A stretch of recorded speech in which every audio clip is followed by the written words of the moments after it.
Hey everybody, this is April Miller from April Miller Coaching, and I am here to um, talk to you about how to make things a habit. So we've talked about making things a priority, so I hope you still have that list. I've talked about ways to, or motivation. I've tips and tricks for prioritizing nutrition and for fitness. And so today is 5 ways that to make a new habit stick, because it's not a habit unless you do it consistently. So there's 5 things. So the first one is to name it. So you want to make a SMART goal. You don't want to say, you want to phrase it into specific and measurable. So for example, if you want to say, I want to exercise, well, that's not going to be a SMART goal because it's not specific and it's not measurable. You've got to be really, really specific in order to make that stick. So I would say something like, I want to exercise for 30 minutes, Sunday through Saturday, and have Friday as a rest day. So that would be measurable and that would be specific. Your second way to make a habit stick is know who you are. So think about things that work for you.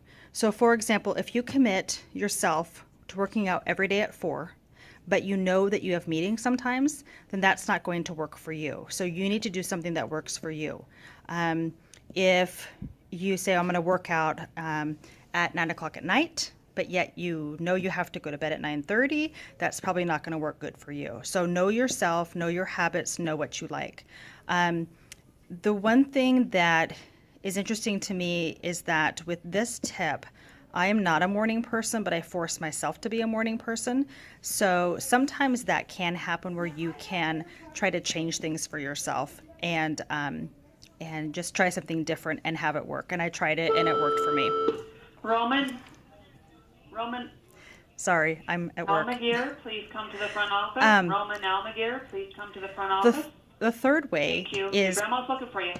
the third way is plan to fail. I tell my students this too.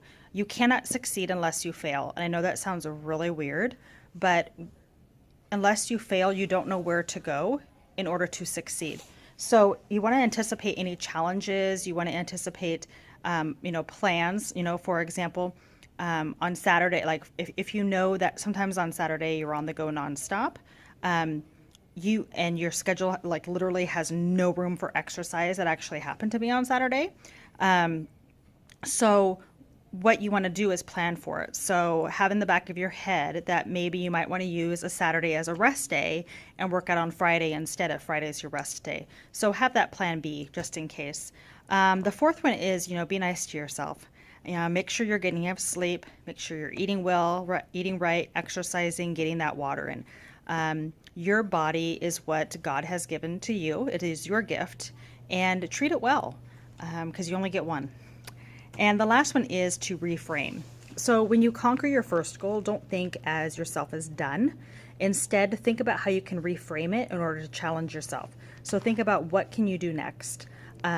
Something else to kind of push yourself to the next level. So by doing these 5 steps, you're going to see how much easier it is to make something a habit, and you're going to stick with it. So remember, if you do it 3 to 5 times consistently, it's going to eventually become a habit. So I hope this helped you with having things develop into a habit, and have a wonderful day.